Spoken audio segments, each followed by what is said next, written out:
Because as a listener, you want to understand their perspective, not just rebut it and tell them how they're wrong. Yeah.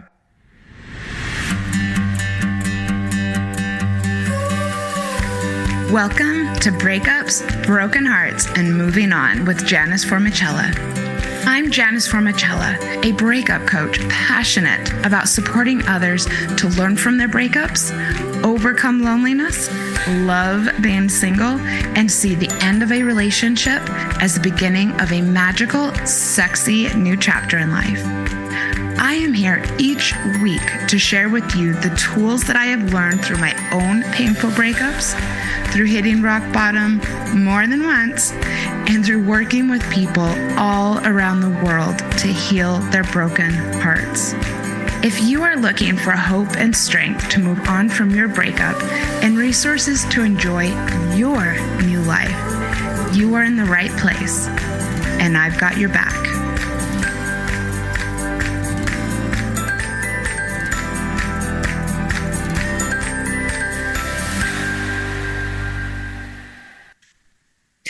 Welcome, everybody, to another episode with my friend, Brian Dunn. We are continuing the conversation around triggers and healthy communication and building a strong, trustful foundation in relationships. So thank you, Brian, and thank you for the idea of doing this. Hello. Great to be here, and always an amazing time talking to you about these topics. This is the kind of stuff I love to talk about and share with people. Yeah, and you always have great insights. And like I said last time, that's probably why you have a good long-term relationship. So before we get started, I wanted to let everyone know this is kind of the second part of an ongoing conversation that Brian and I are having about the topic of building a good foundation and being able to talk with your partner about sensitive things. And we recently dropped an episode called I Feel Triggered. So triggers are a very hot topic these days. Please go and check that out. I think you could probably do them in either order, but that was a great episode. So go and look. And before we get started, I would love everyone to go and follow Brian. Brian, where would you like people to come and hang out with you? Yes. So you can find me on Instagram and TikTok at Mr. Brian with an I, C Dunn, D-U-N-N. So Mr. Brian C. Dunn, or my website is briancdunn.com. I would have thought you would have been hot dad. Okay. So Mr. Brian Dunn, go and follow him, please. So let's jump right in. Why are conversations important in relationships, and really developing a structure for conversations and learning how to be a good listener and a good speaker? First of all, despite what some people believe, our partners cannot read our minds. And a lot of people might think they should know if I'm upset, or they should, at this point in the relationship, know that I need this, but nobody can read your mind. Or know what you're feeling, or know what it is you want, or what you need at any given moment. They're very, very personal things, and we should not expect our partner to, know what we're thinking. Sometimes we don't even know what we are actually feeling or actually want or need in a moment. Oh, so you're saying the conversation itself can help us to flesh those things out? Yeah. But I mean, sometimes you're not, you might be feeling something, but you're not sure what it is. So if you don't know 100% of the time, you can't expect somebody else to be able to sense and know everything about you. Oh, yeah. I mean, sometimes I guess we might feel triggered by something and not really know why. And so how can we expect our partner to know? This has been my thing in relationships, not anymore, but I'm going to talk about my own journey with healthy communication. And that is letting things build up leads to resentment, which can lead to us kind of interacting with our partner in a different way. It can lead to us seeing our partner in a different way, and it can completely destroy what could have been a good relationship. And we don't always get what we want and need in relationships if we don't express them. A healthy relationship is definitely about having certain needs and wants met. It's not just about being with someone or just about not being single anymore. We are meant to have relationships to add to our life. And the best way to make sure that happens is to let our partner know what that is. And the resentment comes from the not getting what you want, but not expressing the actual want. It's like if you go to a restaurant, you don't tell the server what it is you want, and then you get upset that they don't fulfill your need without you actually expressing what it is you want in water or calamari or whatever it is. Well, I got pasta over my birthday and I asked for gluten-free pasta, but I didn't make sure that it was all gluten-free. And I got sauce that had flour in it, and was I sick. But again, I didn't tell them. And so I guess, why would they have just assumed? I really love this. It's important that we have empathy for our partner and vice versa. And having conversations helps us to understand each other. And then therefore get, I guess, a circle of empathy going in the relationship. It's sort of like you need empathy, you need understanding, you need that connection, and that's why you're together. Otherwise, you're just roommates or friends. Romantic relationships are a deeper connection, so you need to have that deeper connection, so to speak. Mm-hmm. Yep, agreed. Yeah. And so all relationships are going to have conflicts. They're going to have ruptures or sort of damage done to the foundation or sort of the bonds that hold you together.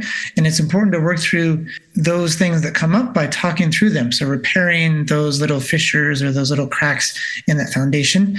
And it's the ability to do the repair process that can make or break a relationship. So a couple that doesn't fight for 50 years may look great on the outside, but maybe there's a ton of resentment and they hate each other's guts and they don't get along, but they're together, and that's not necessarily a healthy or a successful relationship. A different couple may fight a lot, but they have excellent repair work. So it's sort of maybe how they are and their emotions flare up, but they're able to put the fire out and do the repair work afterwards. And it may seem like they fight a lot, not necessarily a good thing or a bad thing, no judgment there, but it's the repair process and the ability to do the repair that makes that maybe a better, quote unquote, a more healthy relationship.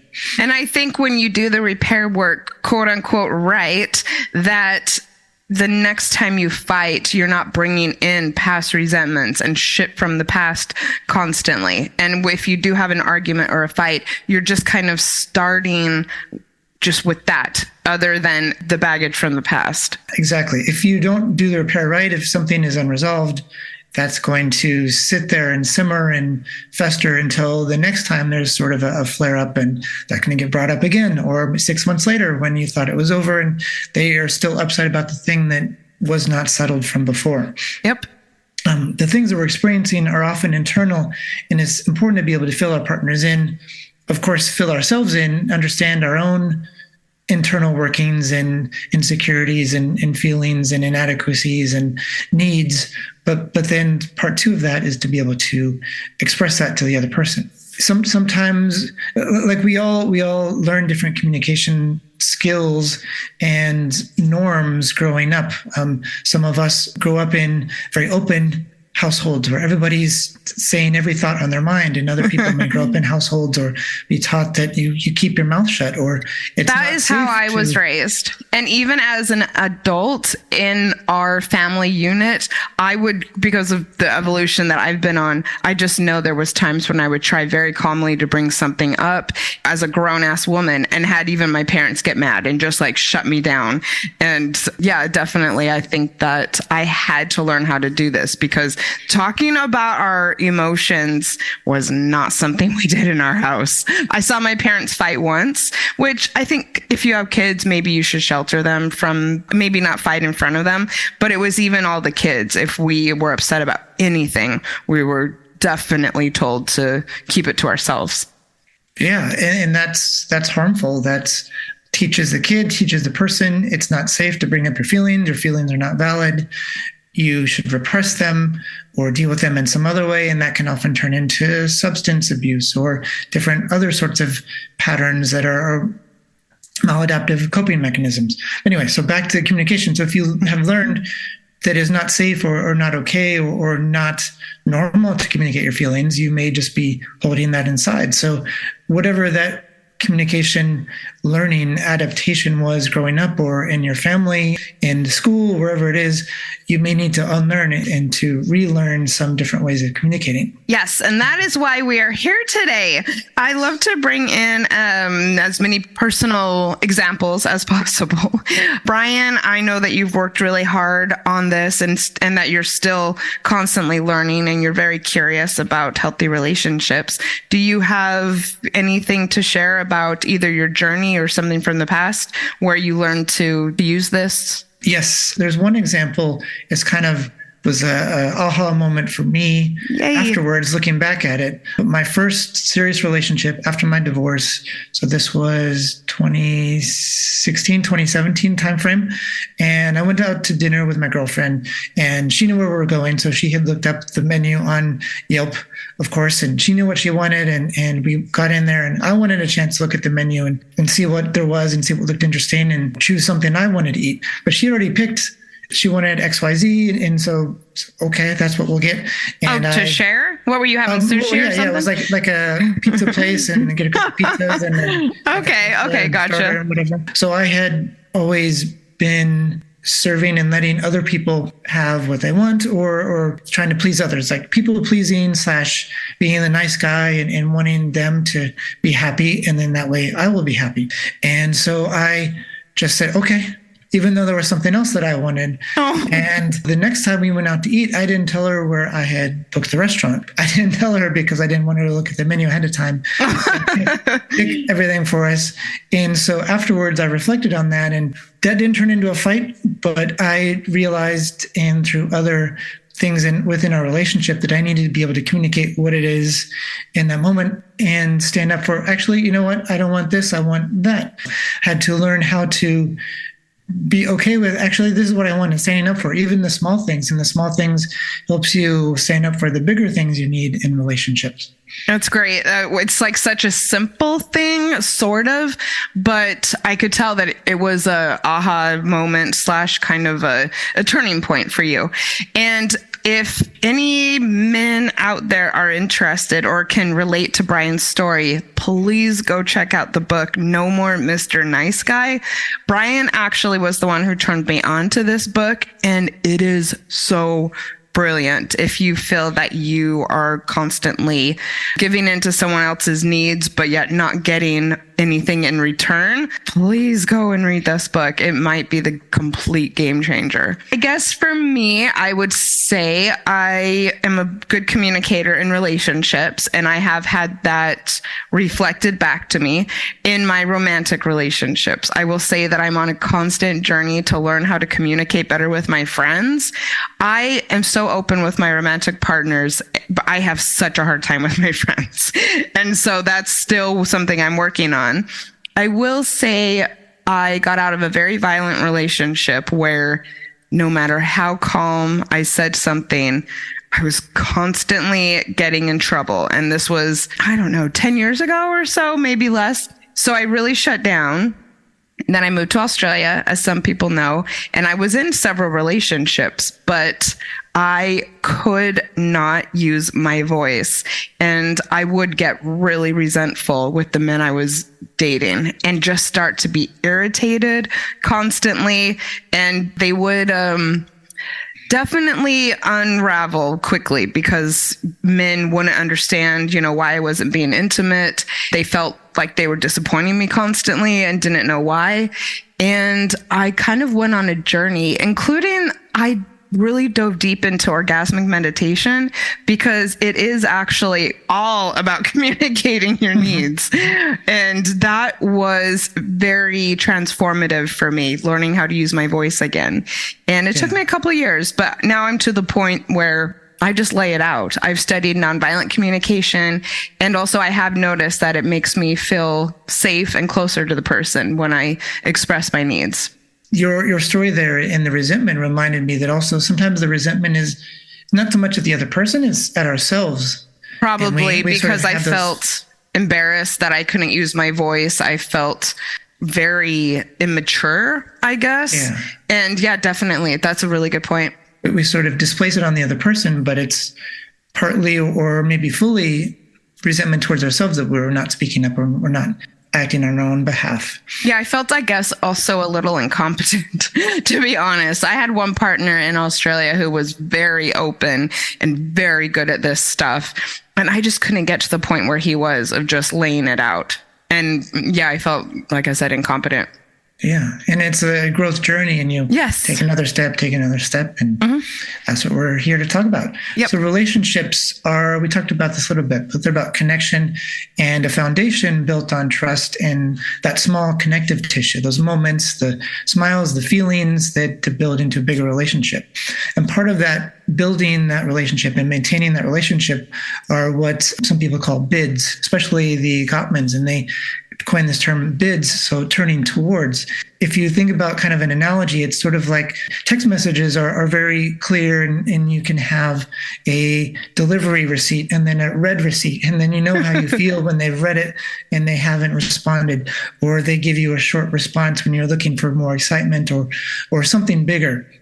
So taking that analogy back into like the emotional, like the actual in real life connection and relationship, if you say something or you do something, you're looking for that response from the other person. And if they leave you unread, quote unquote, or they don't give you a big enough or the kind of response you were looking for, it's sort of a small micro tear in that. And over time that can build into bigger things. But those bids, those turning towards are when we need to be open and present with our partner and responding to those. Yeah, I have someone I've dated in the past, and I know he's constantly making "that's what she said" jokes. Like even when we're having like a normal, actually important conversation, and it makes you feel that the person isn't listening when they're inserting jokes, and rather than kind of being in the moment and giving me cues and signs that he's listening, it's like always waiting for the next joke. When you said the foundation built on trust and small connective tissue, are you saying that this is kind of like a body memory thing? I think that's a good way to put it. That's very good observation. Because dating is a process of getting to know the other person, building trust and safety, emotional connection. And people who feel very close very quickly, they have those shared stories and commonalities. And that's what helps build like a foundation, because you feel like, oh, I feel like I've known this person all my life, or we have so much in common. And that's kind of building the foundation into a larger relationship. At the same time, you don't really know a person after a date, even if it was like a 12-hour date or a week or a month or 3 months. They're still relatively strangers compared to your family you've known for 20, 30, 40 years, your friends you've known for, a year, 5 years, 10 years. So these are still relatively young relationships, but it's a process of building that trust, building that emotional connection through these small moments, the dates and the time together, and just feeling safe in that person's presence, where you can let your guard down, you can be more vulnerable. And some people move at different paces, but yes, that's the process of getting to know somebody and building that connection with them. And let's talk more about how to build a foundation of connection, trust, and intimacy. That is so important. And I think when you do have that conflict, I would think is less, but also that it's easier managed. And so this is why, despite what you said about feeling connected with someone quickly, you also countered that with, even if you feel a strong connection with someone kind of instantly, that doesn't really mean that you know them. And I would say having instant chemistry with someone is not really something to just fly with, and that doesn't mean that you know each other. And so I would say this is one reason that I really encourage people to go slow in relationships, so that you can actually find out if you want to build a foundation with someone, and then take the steps to do that. Of course, knowing what your boundaries are ahead of time, so that you're not just flying by the seat of your pants and just going with the chemistry that you feel with someone. Actually know before you start dating, and use your single time to reflect and figure out what it is that you want people to do and what are no's for you. I put practice ahead of time. And I think what I mean by this is we have so many other relationships other than romantic, especially with our family. If you can practice executing your boundaries and communicating about your boundaries with your family members, with your parents, with your siblings, I think that that's really great practice for how you will interact with a partner. And the communication, like you said, the conflict resolution with those people. And it takes two to tango. They also have to be on the same page as far as how to communicate. But yes. Which can be hard with family, I suppose. Something I talk about a lot is how we engage with our family is often how we engage with our romantic partners. So that's a great way to practice. When you are first dating someone, ask lots of questions, because when you ask questions of someone, you do establish intimacy, I feel. Get curious about them. Be upfront from the beginning. If something happens that you don't love, put it out there. And maybe not most of all, and of course, learn about your communication styles whilst you are single and figure out where you might improve. A lot of us have room for improvement when it comes to communication. And going back to my story, for instance, after the last boyfriend I had in Australia, I had the same exact problem, not speaking my mind, him feeling like I was disappointed and us not being able to connect. And I decided I'm going to take a break. I am not going to date. I'm not going to have sex. I want to stop this so badly. And I did a lot of exploration during that time. And I think that is partially how I got to the point that I am now. Yeah, that's awesome. That's great advice. Not everyone wants to do it, but really long term, you'll be much better served to take some time off and do some major self-work. The important part, I think, of that equation is the self-work, not just taking a break, but doing the work while you're being single and the reflection and the healing and the growth. Right. So now with that, Brian is going to share some things to reflect on when it comes to your own communication styles. And communication is a two-way street, and you can't control how other people react or act in any situation, but you can control yourself. So one thing you can do is reflect on your own conflict style and your patterns, and you can look back at past relationships and friendships and family. So think about your journal, however this looks for you. Do you react in emotion rather than respond? Sometimes we may respond at work, but with our family or with a romantic partner, it's more emotional and we react because we get flooded and triggered, so to speak, and get emotionally activated. Do you bottle things up and then explode later on? Do you become passive aggressive and nitpick or say things about not the topic because you aren't bringing up what is bothering you? Do you bring up or make a big deal of things in the moment, which may or may not be good? Do you deflect and what about and get defensive and bring up past issues that were or were not addressed previously? Well, you're saying this, well, what about that thing you did? So right, that is such a bad habit. Do you suppress your own needs and wants to people please and not rock the boat, which, as we discussed, builds up resentment? And then think about how you react and react in those kinds of situations. And then think about where did you learn or adapt to handle things that way? As we talked about before, that may be from past relationships or family, your upbringing. And think about, is that serving you? Or do you think you could be a better communicator and a conflict resolutionist? And the only way to get different results is to change how you show up. As I mentioned, you can't change your partner or other people. You can only change yourself. So as the quote goes, be the change you want to see. So you need to embody in your relationships. In your relationships. Whether that's setting boundaries, being a good communicator, whatever that is. So embody and lead by example with more empathy, understanding, compassion, imagination, collaboration, and be a good apologizer.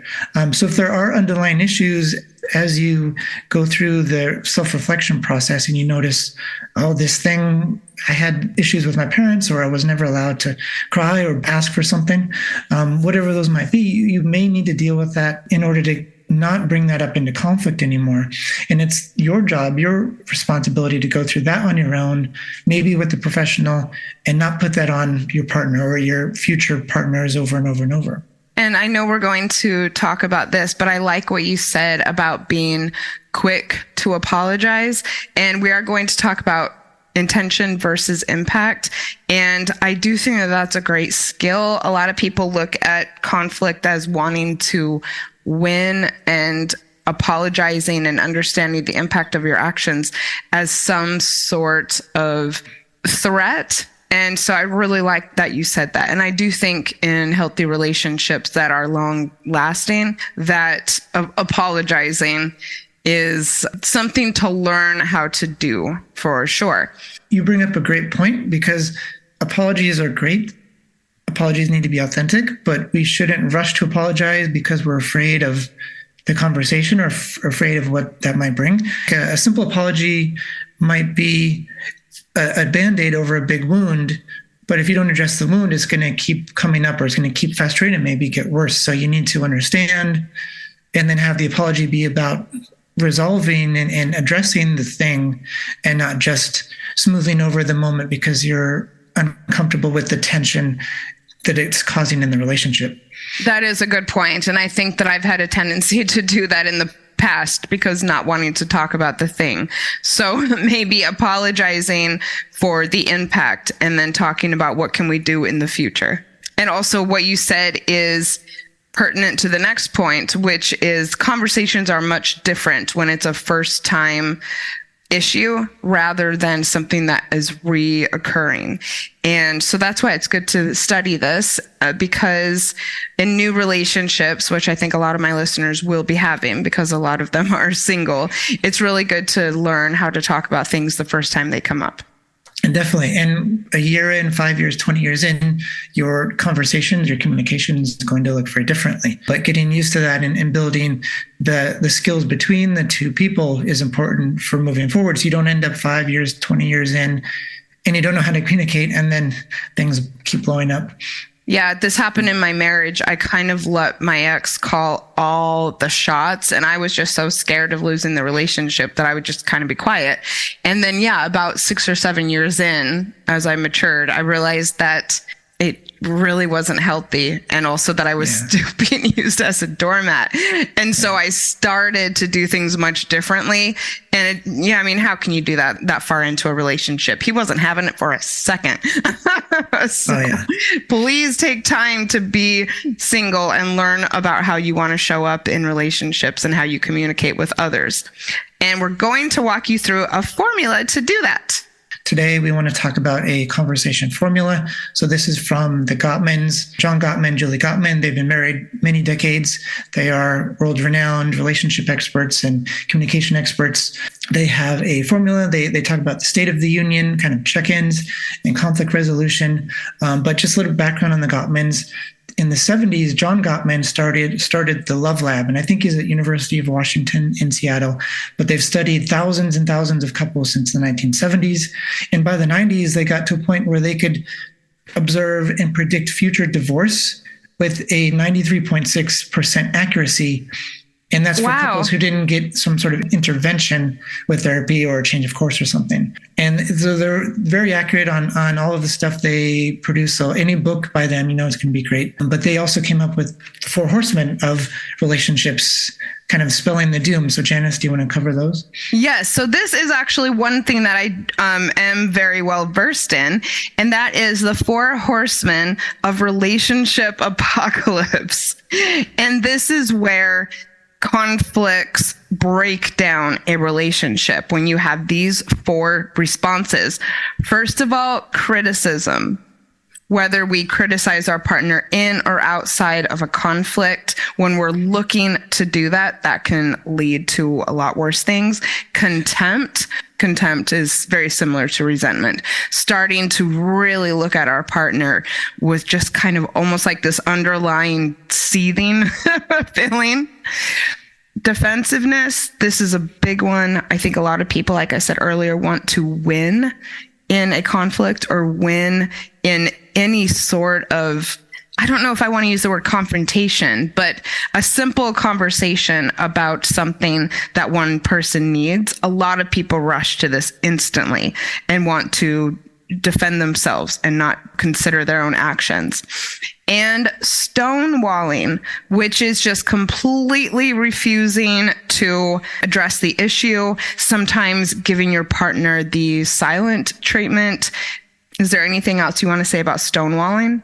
Yeah, it's sort of like emotionally ghosting or leaving them on red, where you're not open to conversation. They notice something's wrong. You won't come to the table and talk about what you're feeling. You won't let them connect to you. Yeah, I really experienced this in my relationship, especially after I started doing things differently. I mean, he just refused. Sometimes he would completely leave the apartment, like before it even got heated. And I have to say, I experienced the silent treatment, and it is like seriously slowly torturing someone. And it's its own form of abuse.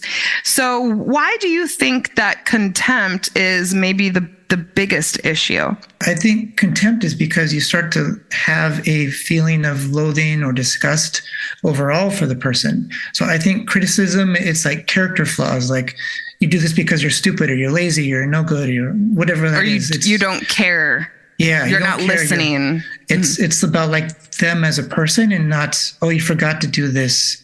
You forgot to sweep the floor or take the trash out. Mm-hmm. That versus you're so lazy, you never remember this. So that's criticism kind of at the more core level. And the opposite of that would be defensiveness. Well, you forgot because you're lazy and you're no good. And defensiveness, whether or not you've been criticized like that as a character flaw, it's not taking accountability or not stepping into the two-person role of trying to address the situation, and instead putting it back on them. Well, it's your fault. You should have told me, or you could have done this, and just kind of trying to get out of coming to the table and being a part of that unit.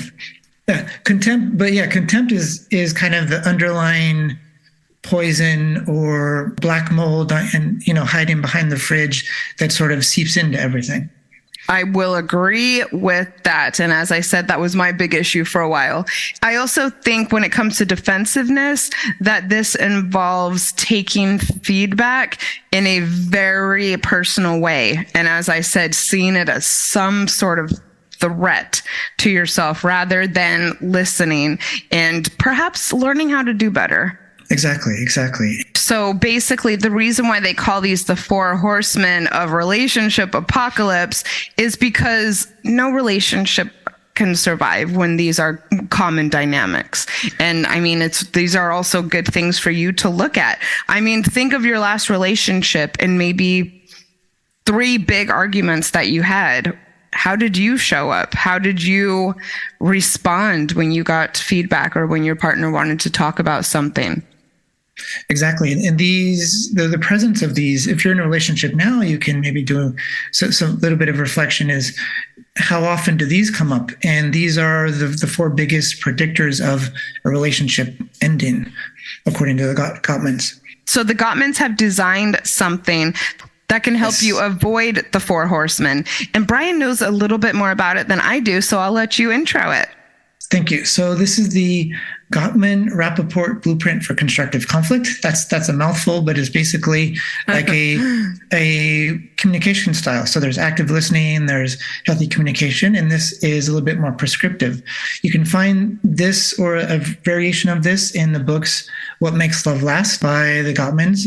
That's great for building trust and avoiding infidelity and just building a long-lasting, trusting relationship. A more recent book they put out was The 7 Principles for Making Marriage Work, and I believe this is also in that. But it's based on the overall principle of do not try to persuade, problem solve, or compromise until you can state the other side's position to their satisfaction and vice versa. It's sort of like negotiating any sort of conflict or business deal or political thing. You want to be able to understand and empathize, at least understand and be able to state their perspective, their point of view, and you want them to be able to understand yours. And without that, you're sort of running in circles. This is built around taking turns speaking and listening in a structured manner. So there's active listening. This is based on analysis of these meta-emotion results in the high trust couples in their love lab, like I said, where they have studied thousands of couples. So interesting. Not to throw you for a loop, but when it comes to the scientific approach to watching someone's, I suppose, heartbeat and facial expressions, can you give us an example? There's like the micro expressions that come up. Somebody says something and maybe you can see like the contempt or the eyes or like smiling without the smile, and you can tell they're sort of faking it. So these small meta emotions might be the little eye rolling or the sigh, or externally you may look fine, but your heart rate is becoming elevated and you are holding back kind of your breath. And so like physiologically, you're jumping into the sympathetic nervous system where you're getting elevated, you're getting activated, but you're keeping a cool facade. And if you don't speak what it is you're feeling, then you're holding that in, and that can create the resentment or the fissure, the distrust. Interesting. And I think that these are really good things to learn about yourself. I know in the past when I've experienced disappointment in a relationship, I almost go like completely numb. And I'm someone who's very animated typically, and I find it hard to even like make an expression. Definitely hard to speak. And so it's something I'm aware of, but also something that I try to prevent. I mean, no one deserves to feel like they've disappointed you. That's horrible. Yeah, exactly. And I've had my male partner say, it's like the worst feeling. And I think this is interesting because I think with so many personal development hot topics, it's not necessary or even healthy to try and corral our partner into being passionate about the same things. But when it comes to communication, there are two sides. And of course, that's the listener and the speaker. And both are responsible for the success of the conversation. And so I would probably suggest that early in a relationship, if you don't think that your partner is on board with this, it could be a bit of a red flag.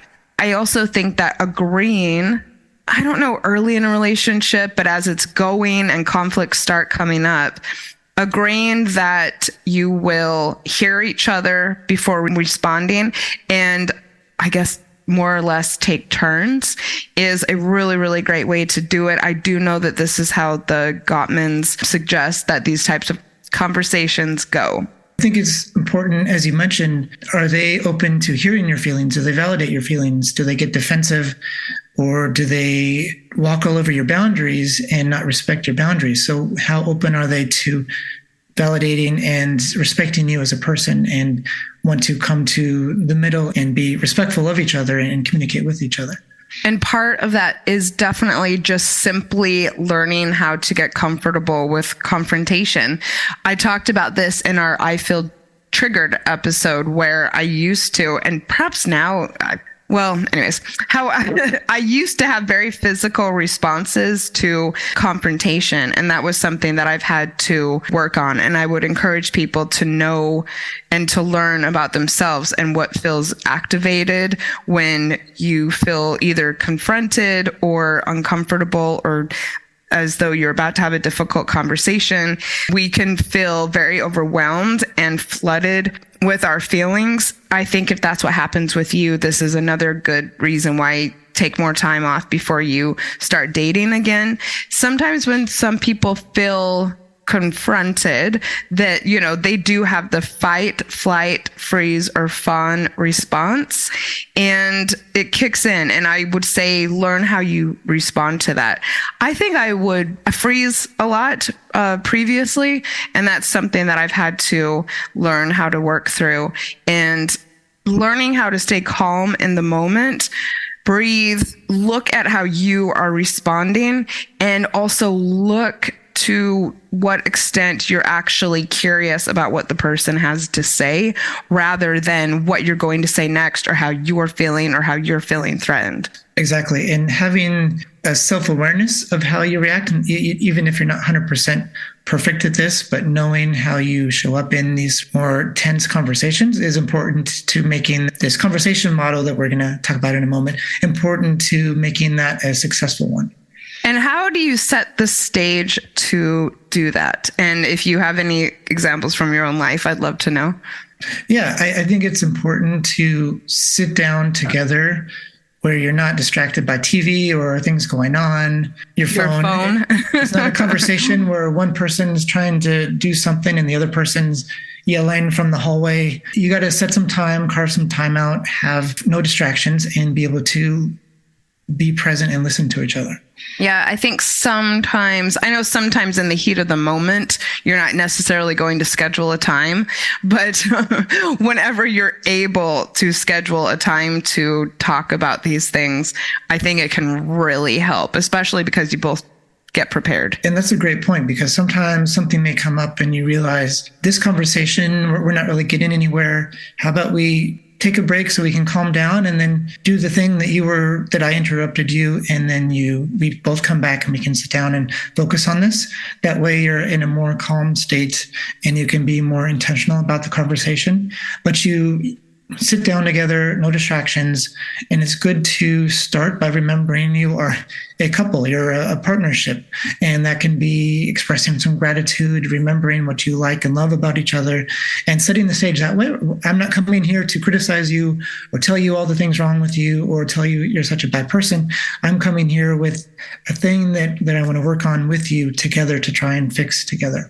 I love it. And having some agreements, such as taking turns. One agreement that I liked, this is a little embarrassing, but one agreement that I like to have with my partners is that we don't talk about sensitive things or conflicts when we've been drinking, for instance. I think that that's actually a very good thing to just say up front. It's not a winning solution in any way. And that's a great boundary. That can be, hey, can we talk about this tomorrow? I'm not really in the right headspace. And so this conversation model is about trading off. So if you're speaking, you're speaking. If you're listening, you're listening. And then you can take turns. You're not interrupting each other.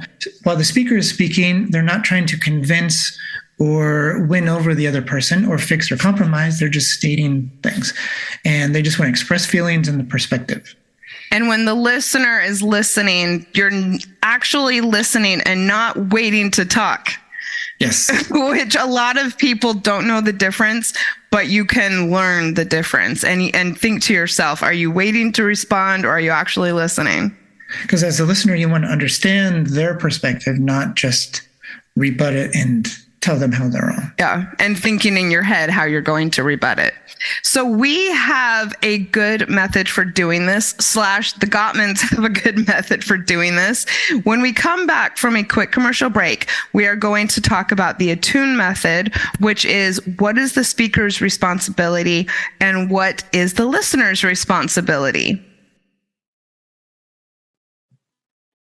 Nothing shatters your life like a breakup, and the pain of a broken heart is real.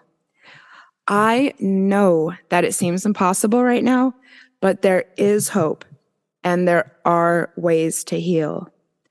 I would love to work with you one-on-one to heal your broken heart and put your breakup behind you. My personalized coaching programs are designed to pinpoint what will be most effective in helping you to move forward and make this breakup a part of your past. I believe in you. Message me at xfilespodcast@gmail.com or on Instagram at xfilespodcast, and let's connect about creating a magical plan of action for you to enter 2023 with this breakup in your rearview mirror. Welcome back, everyone. We are going to talk about the ATTUNE method and what you can learn either while you're single or newly in a relationship, or for those who are in a relationship listening, how you can learn to be a great speaker and listener. Brian, can you tell us a little bit about the ATTUNE method? Yes. So it's called attune because you want to attune into the other person's mindset, their feelings, what's going on, the situation, and kind of match wavelengths. I'm excited about this. I've loved learning about it.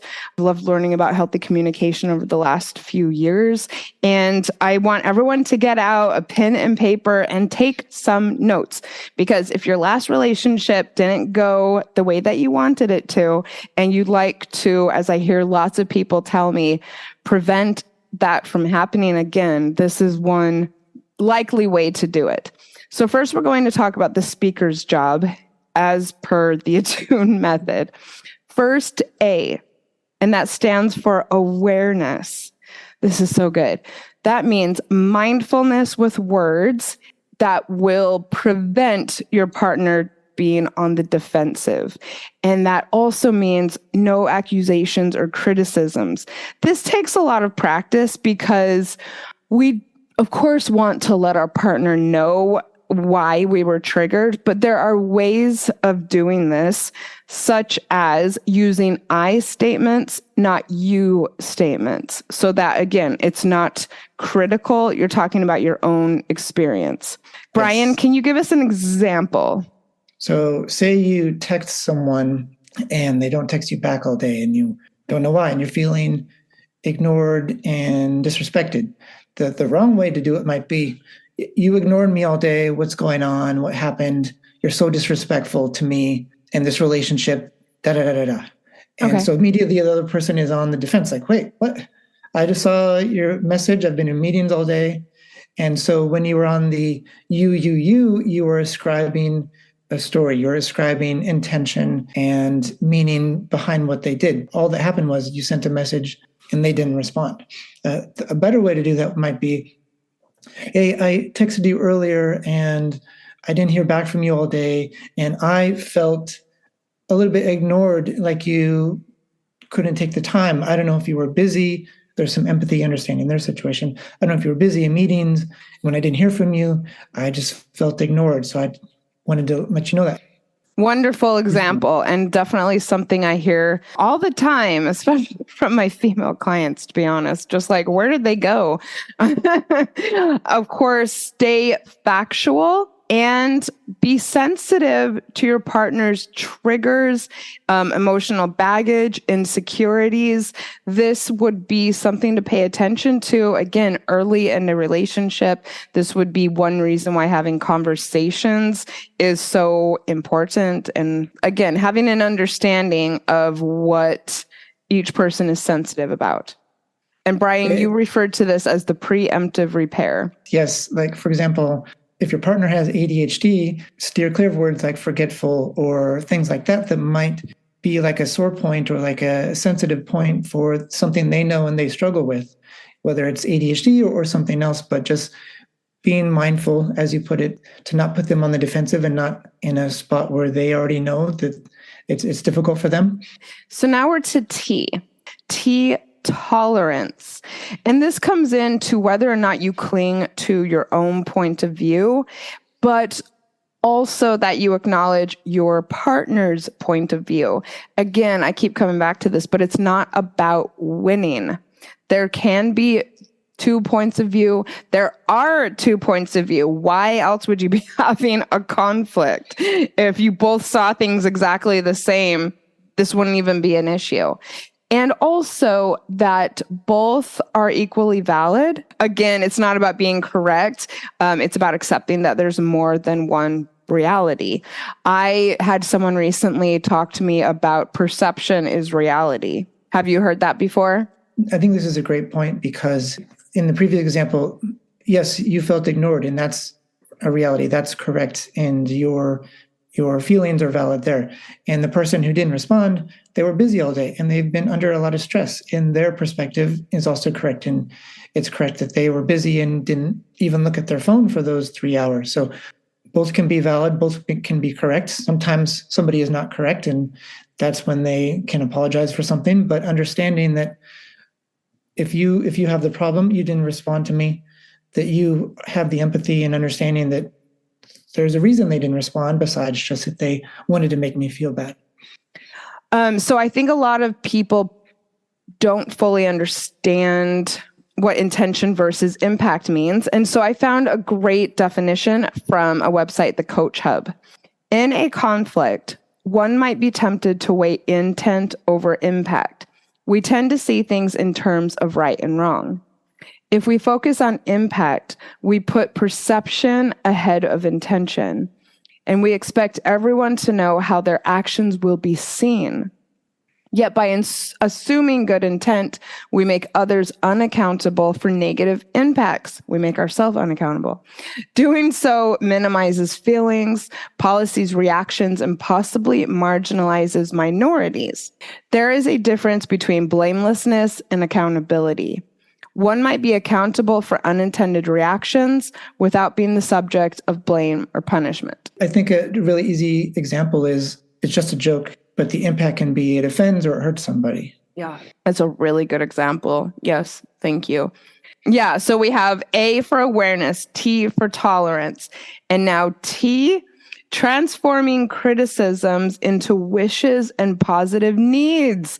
This is great. This is also one of the concepts in nonviolent communication where you actually say what you desire or need in the future. This involves avoiding words and statements such as you, stop this, don't do that, perhaps you always. When we are expressing needs in a negative way, it does sound like criticism and it can trigger defensiveness. People don't necessarily want to hear how shit they are, right? So, I mean, naturally, you almost want to defend yourself. And I think it sometimes goes back to when we were kids. We don't want to get in trouble. So you kind of hide or you say, oh, Jimmy did it or Jenny did it. And you sort of deflect blame because, as a kid, that's a defense mechanism. You don't want to get in trouble with mom or dad or the teacher. Mm-hmm. And if you didn't really have a chance to ever defend yourself growing up, you may have an even bigger likelihood of wanting to do that now. Convert complaints into positive needs. This is great. So going back to the texting example, you might say, rather than you never text me back or you disappeared all day or you were ignoring me, you might say, it would make me feel great if you would be more responsive. Is that a good example, do you think? Yeah. In that specific example, it might be, if you don't have the time to respond, it'd be great to say, if you could just let me know, hey, I'm going into meetings all afternoon. Right. I see this, but I'll talk to you tonight. I just want to let you know I'm here and I see this, but we'll get back to you later, kind of thing. That is wonderful. Yes, I really like that. Letting them know ahead of time what your need is. And I think almost in this example, you could say, I love when I hear from you, or I love when we're texting back and forth. If you can't do that, it would be great if you'd let me know. And this, of course, is providing a blueprint for positive success.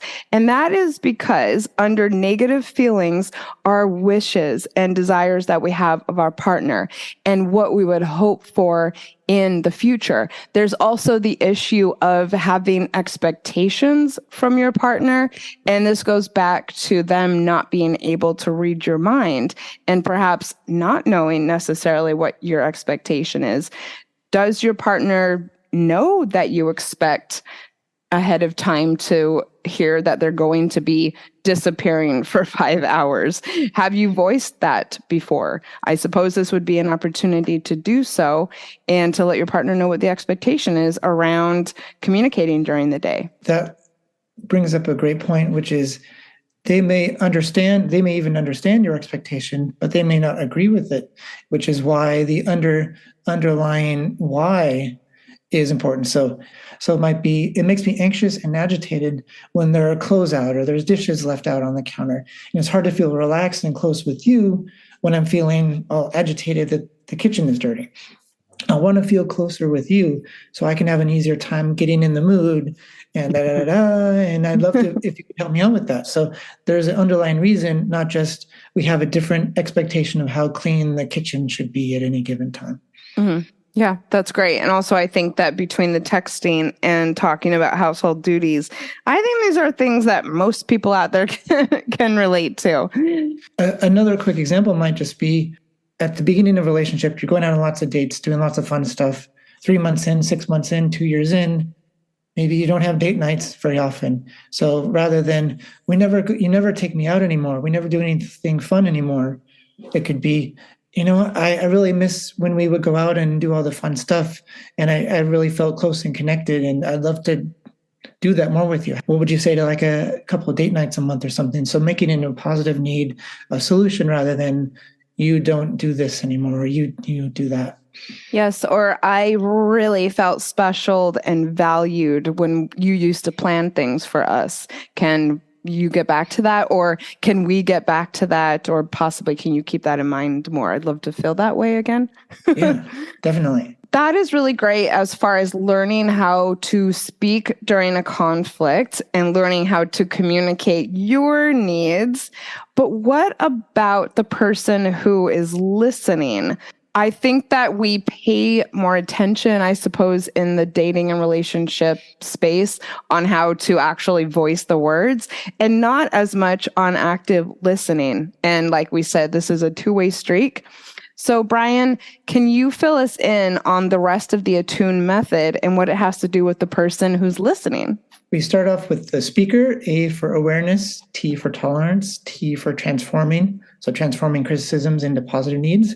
And the listener has the U and E. And then afterwards, they'll swap and try to understand the other person's point of view. So as the listener, you first need to resist the urge to debate. You're not there to defend yourself or argue, tell them their feelings are wrong. You need to appreciate their emotions and where they come from and what caused them. So the U is for understanding. You're not problem solving. Then you have to resist the urge to fix or suggest, well, what about this?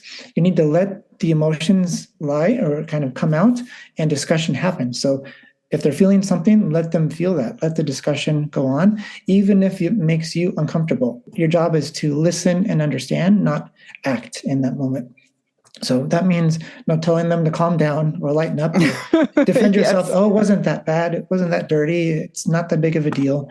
You can even say something like, help me understand why that's important to you. Help me understand why a dirty kitchen makes you feel agitated or anxious. Or maybe even, can you tell me more about what I did? Or can you tell me more about how I showed up? Or maybe can you tell me more about how I can do better? That type of thing. Yeah. So the listener doesn't have to be completely silent. They're part of the conversation, but your job at this point is to understand, what else are you feeling? You're not their therapist, but sort of in that role of tell me more, help me understand why this is important to you. N in ATTUNE. N is for non-defensive listening. So we already talked about not defending yourself. Wasn't that bad? Lighten up. But it can require some self-soothing. You may need to stay calm. This is not the time of the conversation to react or fix things. So if you are feeling like, oh my God, I just want to say something, that's not what happened, I need to defend myself. Yeah. Pause and breathe, because you are trying to understand them and where they're coming from. A lot of people, I think, in these conversations, when they're meant to be listening, will say, wait, no, and really feel like they have to jump in the moment. Yeah. And that just gets everything off the rails and doesn't validate their experience. So non-defensive listening also involves remembering love and respect positives about each other, not how much you hate them for criticizing you and how you leave clothes on the floor, but that you are in a good relationship, and this is just a small bump in the road. Yeah. And then the E in ATTUNE is for empathy. We talk about this a lot, but empathize while listening, and empathize while summarizing it and explaining back that you do understand where they're coming from. So that could be, oh, Jana, so I really hear you, that you grew up in this kind of household and you never had this, or this is how things were done. And so when I do this, this is how it impacts you. So you end this part of the conversation, this half of the conversation, with the speaker asking and the listener recapping and summarizing, affirming the speaker's feelings and emotions and experience and understanding. So once you have that, then you swap and you go through the ATTUNE. So the listener gets to speak and then get to practice awareness, tolerance, transforming criticisms, and the first listener goes back to understanding, non-defensive listening, and empathizing. So you're understanding both points of view, both realities, both experiences. And then once you have that, then you can come together and figure out, okay, what do we do about this? What does that look like for us? And again, really, this takes, I think, quite a bit of practice. Definitely a lot of commitment on both sides. And I guess giving yourself both grace.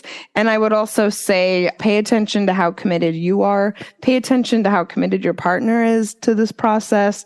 And that will give you clues as to what you need to continue to practice and work on. And I have to say, it will give you clues as to whether or not the relationship is worth continuing to pursue. Or it can give you clues.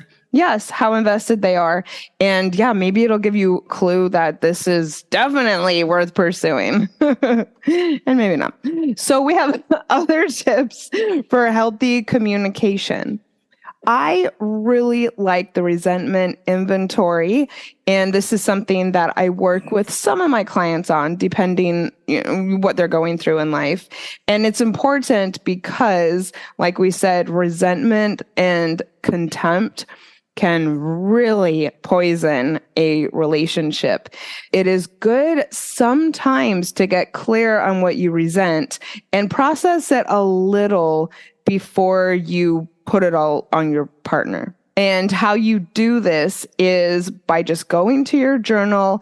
I always suggest people set a timer just so that they can really dive into the moment and also know that it's contained, I suppose. And then just write out, I resent blank. I resent blank. And if you're thinking about your partner or your job or your family or anything, it's absolutely effective. And it can also get us to the core of the unspoken feelings. You may not realize that you feel neglected. Going back to the texting example, you could write down all the reasons why you resent not hearing from your partner, or all the things from the last week that you resent. And you may not have realized that, it makes you feel neglected. I've experienced that before. Some other unspoken feelings may be feeling dismissed, feeling distrusted, feeling a disconnection from your partner. I think that was big for me in my last relationship. We'd be texting and having a great conversation, and then all of a sudden it would be like hours before I would hear from him. And not only did I feel neglected, but I felt, we were being intimate, and then all of a sudden, like, there's this disconnect, and it was scary for me. And of course, the cracks in the foundation of the relationship that widen when we don't talk about our resentments. I think those resentments are good seeds for self-work, and just whether it's therapist or journaling, but what are my needs? What are my areas where I want to do, where I could do more? I'm resentful of this in the relationship or that person. And sometimes it's resentful because you wish you could do more, or you wish you had their success or that time. And then that's the positive needs, and getting to the point of expressing those positive needs. And that's where you grow. Yes, it's not just about being pissed off at your partner. It's learning about where you could have communicated better. All resentments come back to ourself and our failure to show up in the way that, I guess, encouraged our partner to do things differently. So you're doing the relationship inventory, possibly in your journal. Some people burn it or put it in the toilet after. That's up to you. I think that there's pros and cons of keeping it in your journal rather than destroying it. But moving right along, there's other forms of journaling that can help you figure out why you're feeling triggered. And that could be starting out a journal entry at just, where is this coming from? You could start a journal entry around, what am I fearful of in this situation or this relationship? Or what am I fearful of when it comes to expressing my needs and using my voice? Brian came up with this one, I think. Is this feeling based on truth or an interpretation of a story? For instance, do I have evidence that my partner intentionally ignored and neglected me? Or they're cheating because they didn't text you back within 2 hours or whatever it is. So, or that they purposely ignored you, or that they're trying to do this, or whatever it is. So there's our feeling, but our feeling is based on our own internal workings and our past and our maybe sometimes trauma. And then there's kind of the objective reality. I texted them, they didn't text back. That doesn't necessarily lead to, oh, they're cheating or they are purposely ignoring you. That doesn't mean your feelings of being ignored aren't valid, but just going back to empathy and understanding their perspective, their experience as well.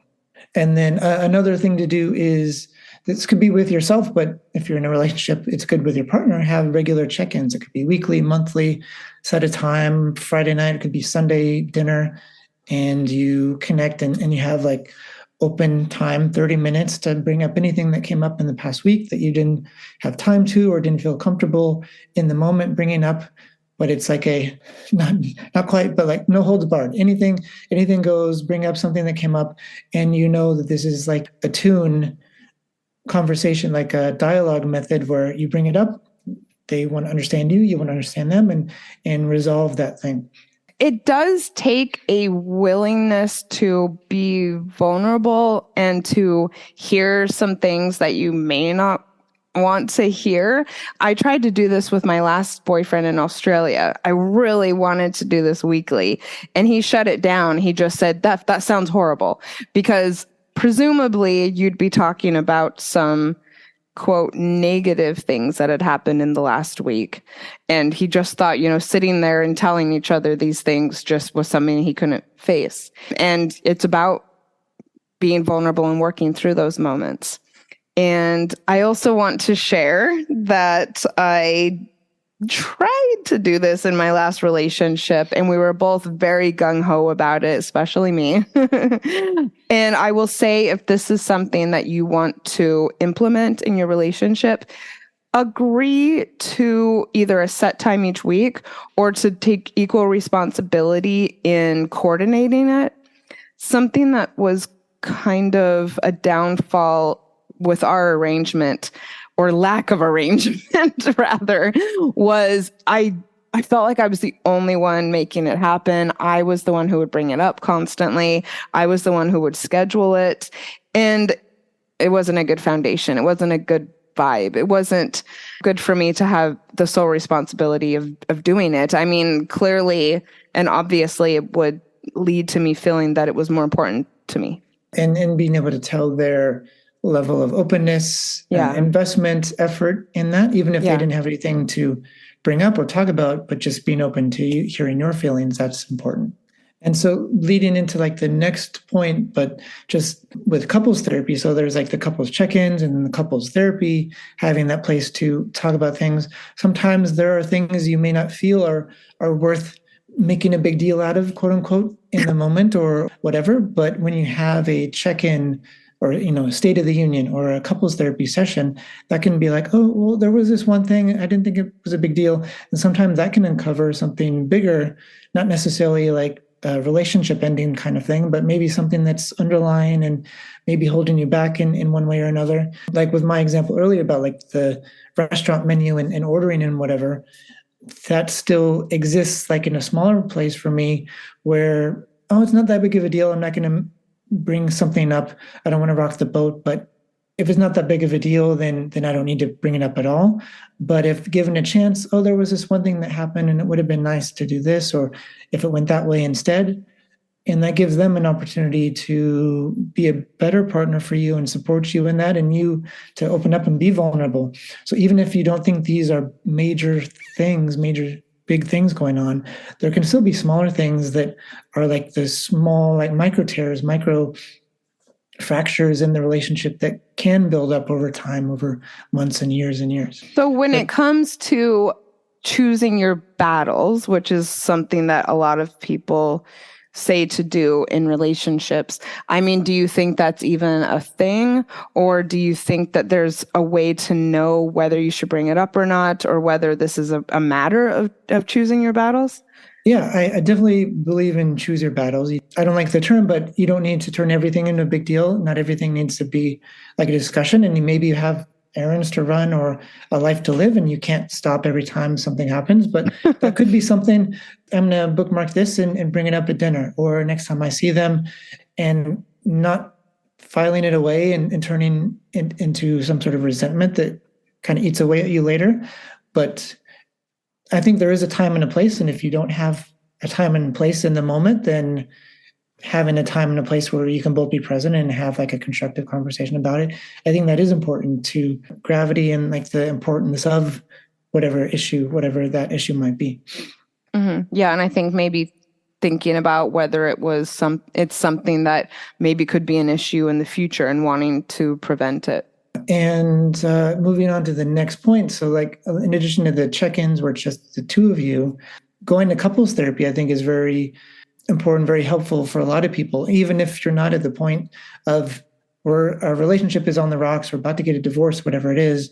It can be very preventative as well and help you build tools, even if the fights are smaller or the resentments or the little things are smaller at the time. It can help you have a safe space to bring up those things and also build the muscle memory of the ATTUNE or whatever kind of conversation method you have to be able to listen to each other and respect and empathize with each other's and understand each other's perspectives and feelings. So that can be like a very good training to set you up for success in the future. I like that. And I think also just improving your relationship and just making it more hot, making it more inspiring. And also, it doesn't necessarily just have to be therapy. There are some really, really amazing relationship coaches out there who just simply work with people who want to have a conscious, intentional relationship and build upon the foundation that they've already built. I had my friend Christina Morelli on a little while ago, and that's what she does. She doesn't necessarily work with couples who have these big issues, just with people who want to add more joy to their connection. Definitely. And on kind of a tangent on this, there's a really fantastic show on Showtime called Couples Therapy. It's a reality show set in New York. It's with a therapist, a psychoanalyst who helps look kind of back and where behaviors and things come from. But it's got all sorts of couples across the 3 seasons. It's great to watch on your own. It's great to watch with your partner. Okay. Because every relationship, they both bring in their own baggage or experiences, whatever, and seeing them work through those and resolve those, and seeing that it takes sometimes weeks and weeks and months. Sometimes things are not resolvable. Sometimes major things, infidelity, kind of all sorts of things may be resolvable. So just seeing it's not always just one side. Everybody brings things into a relationship, and trying to make that work with another person can be challenging, but having somebody there to help you can be great. And just watching that and seeing other people's very real experiences and hardships in relationship, in marriage, can be great to see. And maybe you see parts of yourself in that. And watching it with a partner, you can see, oh, we sometimes argue like that, or you might have your opinions on, oh, he's definitely wrong, she's right, or whatever it is. And it's a great way to see these couples evolve over the course of their treatment with the therapist. So just a great side resource to watch and learn from. I think on the flip side is Married at First Sight, where the couples come in and the ones who just completely fail, you can see how attached each person is to owning and their point of view and their way of doing things. And I think a lot of the time the person is just completely resistant to learning new ways, completely resistant to changing in any way, and just, being right and just going with what they've always done, which is kind of the opposite intention of the show. But I mean, you can just see it, and it's sad. And especially as a coach, it's also just so obvious that the person is just about being right and only seeing their own perspective. It's hard sometimes to watch. Yeah. And lastly, we covered some books, the Gottman books. So What Makes Love Last? It's about like trust and the communication. They put out another one called 7 Principles for Making Marriage Work. So we covered those books, but also just on some of the topics. For boundaries, a book recommendation I have is author Terry Cole, and she put out a book called Boundary Boss, and she's big on social media and does really great work. But if boundaries are a thing for you, check out Boundary Boss. And There's crucial conversations, which can be for relationships, can be for like business and career and the workplace, but crucial conversations. And there's like 4 authors on that one. And then Janice, I know you had a book on communication that you love. Yes, nonviolent communication. It's a wonderful, wonderful resource, and it has so many examples of real life scenarios where you can use this.